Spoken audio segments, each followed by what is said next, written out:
Hello friends, welcome to my channel. तो आज हम क्लास 10 इलेक्ट्रिसिटी का पार्ट 1 देखेंगे। ठीक है, मैं आपको बता दूं कि अगर आपने मेरे ये सारे क्वेश्चंस कर लिए तो आपको इस चैप्टर में डीप में किसी और चीज़ को पढ़ने की ज़रूरत नहीं पड़ेगी। मेरे सारे लॉन्ग एंड शॉर्ट वीडियोस बहुत ही ज़्यादा इंपॉर्टेंट है क्योंकि मैंने एक एक लाइन से क्वेश्चंस लिया है। अगर आप किसी भी कॉम्पिटिटिव एग्जाम का प्रिपरेशन कर रहे हैं या फिर अगर आप स्कूल स्टूडेंट्स हो तो ये सारे क्वेश्चन आपके लिए बहुत ही ज़्यादा बेनिफिशियल है। ये सारे क्वेश्चन आपको किसी न किसी कॉम्पिटिटिव एग्जाम में देखने को ज़रूर मिलेंगे। तो चलिए क्वेश्चन की तरफ देखते हैं। क्वेश्चन नंबर 1 है हमारा, which materials among the options conduct electricity effectively. ये सारे मटेरियल्स में कौन सा जो मटेरियल है वो इफेक्टिवली इलेक्ट्रिसिटी कंडक्ट करता है। तो हमारा करेक्ट आंसर होगा मेटल्स। क्लैरिफिकेशन में देखिए, मेटल्स जो है वो गुड कंडक्टर ऑफ इलेक्ट्रिसिटी होता है क्योंकि इसमें high density of free electrons होता है, जिससे क्या होता है कि वो ईजिली मूव करता है थ्रू आउट द मटेरियल। और अगर वो ईजिली मूव कर रहा है तो वो इलेक्ट्रिक करंट को भी फ्लो करने के लिए अलाउ करेगा। ठीक है, मेटल्स जो है, मेटल्स कोई भी इलेक्ट्रोपॉजिटिव एलिमेंट्स जो है वो मेटल ही होता है। तो मेटल्स जो है वो इलेक्ट्रोपॉजिटिव क्यों होता है? क्योंकि उसके पास टेंडेंसी होता है इलेक्ट्रॉन को लूज़ करने का और वो खुद को स्टेबल कर देता है। ठीक है, ये जो कैरेक्टरिस्टिक है ये कैसे अराइज होता है, इलेक्ट्रॉन लूज़ करने का जो उसका कैरेक्टर कैसे अराइज होता है? तो इसलिए होता है क्योंकि मेटल्स का आयोनाइजेशन एनर्जी लो होता है, जो कि इसको फेवरेबल बना देता है कि वो इलेक्ट्रॉन्स को डोनेट करे और पॉजिटिवली चार्ज्ड आयंस फॉर्म करे। ठीक है, एग्जाम्पल के लिए आप देखिए तो सोडियम क्या है? वो भी एक मेटल है जिसका कि एक इलेक्ट्रॉन होता है उसके आउटर शेल में। ठीक है, आप नीचे देखिए मैंने इलेक्ट्रॉनिक कॉन्फ़िगरेशन दिया है सोडियम का 1s2 2s2 2p6 3s1। तो उसका एक इलेक्ट्रॉन होता है ऑटोमोस्ट सेल में, तो वो ईजिली उसको लूज़ करेगा और एक स्टेबल इलेक्ट्रॉनिक कॉन्फ़िगरेशन अचीव करेगा। ठीक है, और फिर क्या होगा अगर वो लूज़ कर रहा है, कोई भी एलिमेंट लूज़ कर रहा है अगर इलेक्ट्रॉन, तो वो पॉजिटिव चार्ज लेगा और गेन कर रहा है तो नेगेटिव चार्ज लेगा। ठीक है, तो ये लूज़ कर रहा है तो वहाँ पे क्या हो जाएगा, एक इलेक्ट्रॉन लूज़ कर रहा है तो Na1 पॉजिटिव चार्ज हो जाएगा। ये जो बिहेवियर है ये मेटल्स के इलेक्ट्रोपॉजिटिव नेचर को दर्शाता है। ठीक है, तो इस वजह से ये इलेक्ट्रिकल कंडक्टिविटी को फैसिलिटेट करता है। अब हम देखते हैं question number 2। In an electrical circuit, किसी भी इलेक्ट्रिकल सर्किट में जो the flow direction of electric current, जो इलेक्ट्रिक करंट का जो फ्लो है वो कैसे डिफाइन करते हैं? तो हमारा करेक्ट आंसर होगा इलेक्ट्रिक करंट का जो फ्लो होगा वो होगा पॉजिटिव टर्मिनल से नेगेटिव टर्मिनल। ठीक है, क्लैरिफिकेशन में देखिए, किसी भी इलेक्ट्रिक सर्किट में इलेक्ट्रिक करंट का जो एक डायरेक्शन होता है वो कैसा होता है?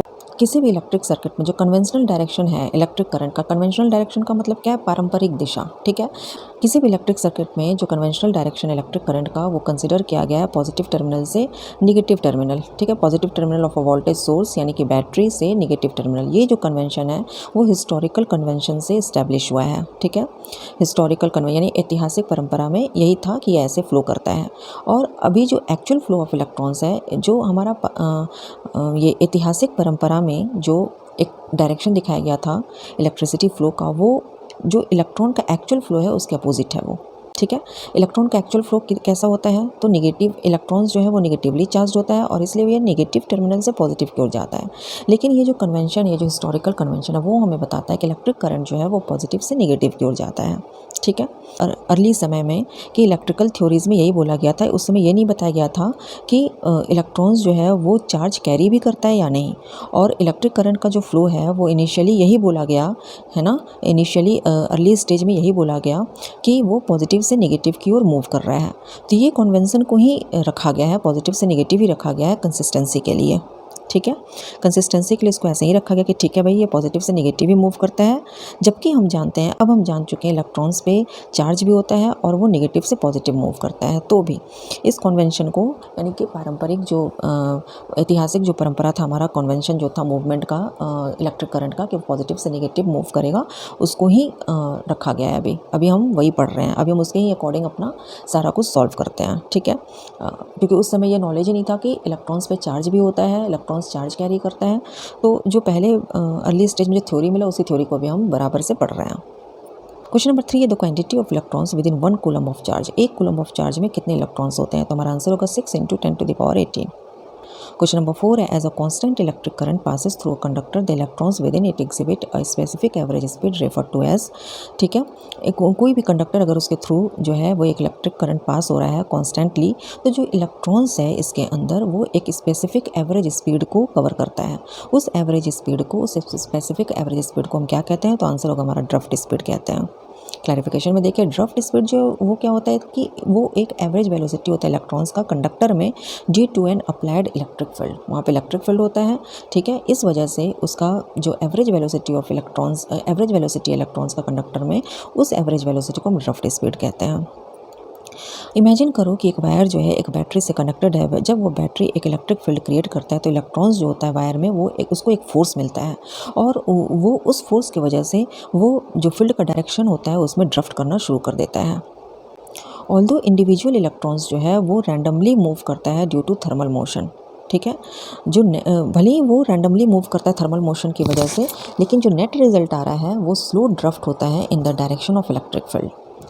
This phenomenon is crucial in understanding how electric, ये जो फेनोमिनन है ये बहुत ही इंपॉर्टेंट होता है ये समझने के लिए कैसे एक इलेक्ट्रिकल करंट्स जो है वो सर्किट में फ्लो करता है। फॉर एग्जांपल एक सिंपल सर्किट जिसमें कि लाइट बल्ब बस लगा हुआ है, सिंपल सर्किट जिसमें कि बस लाइट बल्ब लगा हुआ है, उसमें इलेक्ट्रॉन्स का जो ड्रिफ्ट स्पीड है वो क्या कंट्रीब्यूट करता है, ठीक है। तो इलेक्ट्रॉन्स का ऐसे इस सिंपल इस सर्किट में इलेक्ट्रॉन्स का जो ड्रिफ्ट स्पीड है वो कंट्रीब्यूट करता है overall flow of electric charge, और जिससे कि बल्ब जो है वो लाइट अप होता है, ठीक है। तो drift speed of electrons contribute to the overall flow of electric charge allowing the bulb to light up. ये मैं हिंदी में भी समझा दी हूँ, ये हिंदी में, इसको भी आप एक बार देख लेना। अब क्वेश्चन नंबर 5 है tungsten melting point is, tungsten का मेल्टिंग पॉइंट क्या होता है? तो हमारा करेक्ट आंसर हो जाएगा 3380 डिग्री सेल्सियस। टंगस्टन जो है क्लैरिफिकेशन में देखिए, टंगस्टन जो है वो अपने एक्सेप्शनल स्ट्रेंथ के लिए स्टैंड आउट करता है, ठीक है। और इसका जो है जितने भी हम एलिमेंट्स को जानते हैं उसमें से इसका सबसे ज़्यादा हाईएस्ट मेल्टिंग पॉइंट होता है अबाउट 3380 डिग्री सेल्सियस। अब इसका हाई मेल्टिंग पॉइंट क्यों होता है? क्योंकि इसके पास स्ट्रॉन्ग मेटालिक बॉन्डिंग होता है, और जो एटम्स का अरेंजमेंट है इसके क्रिस्टल लैटिस में, उसके कारण इसका मेल्टिंग पॉइंट हाई होता है। सॉलिड स्टेट में टंगस्टन एटम्स जो है वो टाइटली पैक्ड होता है, और मेटालिक बॉन्ड्स, उसके बीच का जो मेटालिक बॉन्ड्स होता है वो बहुत ही ज़्यादा स्ट्रॉन्ग होता है। इसके कारण क्या होता है कि कोहेसिव एनर्जी बहुत ज़्यादा हाई लगता है, बहुत ज़्यादा हाई कोहेसिव एनर्जी लगता है अगर हम इस एनर्जी को तोड़ना चाहें तो, इस बॉन्ड को तोड़ना चाहें तो, ठीक है। तो तभी अब अगर ये सॉलिड स्टेट में जो इसका बॉन्ड है या जो ये एनर्जी जिससे ये जुड़ा हुआ है, अगर हम उसको तोड़ेंगे तभी टंगस्टन जो है वो सॉलिड से लिक्विड में कन्वर्ट होगा। अब जो ये द रोबस्ट मेटालिक स्ट्रक्चर है टंगस्टन का, वो कंट्रीब्यूट करता है इसको, इसके remarkable ability to withstand high temperatures, ठीक है।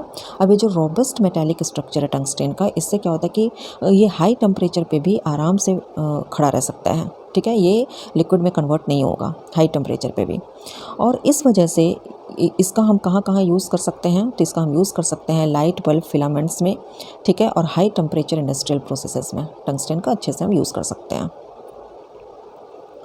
अब क्या है question number 6, the role of a rheostat in an electrical circuit is, ठीक है। रियोस्टैट का क्या रोल होता है एक इलेक्ट्रिकल सर्किट में? तो हमारा करेक्ट आंसर होगा कि ये एडजस्ट करता है रेजिस्टेंस को सर्किट में, यानी कि रेजिस्टेंस को चेंज कर सकता है, यही इसका इंपॉर्टेंट रोल है। क्लैरिफिकेशन में देखिए, रियोस्टैट जो है वो एक इलेक्ट्रिकल डिवाइस है जिसको यूज़ कर सकते हैं हम regulating current in a circuit by adjusting the resistance. It allows for both decreasing and increasing the resistance within the circuit as needed. जैसा हमें ज़रूरत पड़ेगा सर्किट के अंदर तो ये इंक्रीज़ भी हो सकता है और डिक्रीज़ भी, ये रेजिस्टेंस को इंक्रीज़ भी कर सकता है और डिक्रीज़ भी कर सकता है, जिस तरह का भी हमें सर्किट में रिक्वायरमेंट पड़ेगा। अब ये जो रियोस्टैट का जो रोल है सर्किट में वो क्या है? ये इलेक्ट्रिक करंट के फ्लो को कंट्रोल करता है। कैसे? तो रेजिस्टेंस को एडजस्ट करके, ठीक है। कैसे एडजस्ट करेगा? तो अकॉर्डिंगली वो रेजिस्टेंस को डिक्रीज़ भी कर सकता है और इंक्रीज़ भी कर सकता है। Question number 7, what is the resistivity value for nichrome? Nichrome का रेजिस्टिविटी वैल्यू क्या होता है? तो हमारा करेक्ट आंसर हो जाएगा 110 इंटू 10⁻⁻8 ओम मीटर। क्लैरिफिकेशन में देखिए, रेजिस्टिविटी वैल्यू जो है निक्रोम का रूम टेम्परेचर पे वो 100 से 150 इंटू 10⁻⁸ ओम मीटर है। क्वेश्चन नंबर 8 है, which fuse among the options is suitable for a 1 kilowatt electric iron operating at 220 volt? तो हमारा करेक्ट आंसर होगा 5 एम्पियर। क्लैरिफिकेशन में देखिए, वोल्टेज कितना है? तो 220 वोल्ट्स। पावर कितना है? तो 1 किलोवाट। अगर हम उसको वाट में कन्वर्ट करें तो हो जाएगा हमारा 1000 वाट। फ्यूज़ करंट यानी आई हमें पता करना है, तो हम कैलकुलेशन के लिए जो फार्मूला यूज़ करेंगे वो कौन सा फार्मूला यूज़ करेंगे? P = VI यूज़ करेंगे। P का वैल्यू पुट ऑन करेंगे, V का वैल्यू पुट ऑन करेंगे, और इससे हम I का वैल्यू निकाल रहे हैं 4.54 एम्पियर। ठीक है। और अगर हम इसको राउंड करें तो 4.5 का क्या हो जाएगा, 5 हो जाएगा, 5 एम्पियर। तो the electric iron draws a maximum current of 4.54 ampere, suggesting the use of a fuse with a current capacity exceeding यानी ग्रेटर दैन दिस वैल्यू। ये जो वैल्यू है इससे ज़्यादा हमारा वैल्यू होना चाहिए किसका, जो हम फ्यूज़ यूज़ करेंगे, इसीलिए हम 5 एम्पियर फ्यूज़ यूज़ करेंगे इस इलेक्ट्रिक आयरन के लिए। अब क्वेश्चन नंबर 9 देखिए, electrons are utilized within an electric circuit. ठीक है, ये ट्रू है या फॉल्स है, या पार्शियल ट्रू या पार्शियल फॉल्स है, तो हमारा आंसर होगा ये फॉल्स है। इलेक्ट्रॉन्स जो है वो यूटिलाइज नहीं किया जा सकता इलेक्ट्रिक सर्किट में। इन स्टेट जो एनर्जी सप्लाइड कर रहे हैं हम सर्किट को, वो प्रोपेल करता है इलेक्ट्रॉन्स को through devices such as electric irons, bulbs etcetera. Question number 10 में देखिए, which of the following statement is not accurate regarding the heat generated in a resistor. जो रेजिस्टर में हीट जनरेट होता है उसके रिगार्डिंग में ये जो हमारे स्टेटमेंट है, इसमें से कौन सा स्टेटमेंट जो है वो एक्यूरेट नहीं होगा। तो हमारा आंसर क्या होगा, नन ऑफ दिस। इसमें से कोई भी सेंटेंस, कोई भी जो स्टेटमेंट है वो एक्यूरेट नहीं होगा। क्लैरिफिकेशन में देखिए, जूल्स लॉ ऑफ हीटिंग ये स्टेट करता है, ये बताता है कि हीट जो है वो जो रजिस्टर में जनरेट होता है वो प्रोपोर्शनल होता है करंट के स्क्वायर का। ठीक है, square of the current at a constant resistance, directly proportional to the resistance at a constant current and directly proportional to the time the current flow through the resistor. तो ये relationship कैसा बनेगा, heat किसके किसके directly proportional है, current के, resistance के और टाइम के। तो हमारा ये जो फॉर्मूला बनेगा, वो रिलेशनशिप जो बनेगा वो होगा H is equal to I square RT। ठीक है, स्क्वायर ऑफ द करंट के डायरेक्टली प्रोपोर्शनल, तो ये हमारा फॉर्मूला बनेगा। तो अगर आपको मेरी वीडियो पसंद है तो please like and subscribe my channel. अगले वीडियो में मैं फिर से most important question physics, chemistry और बायो का क्लास 10 का लेकर आऊँगी।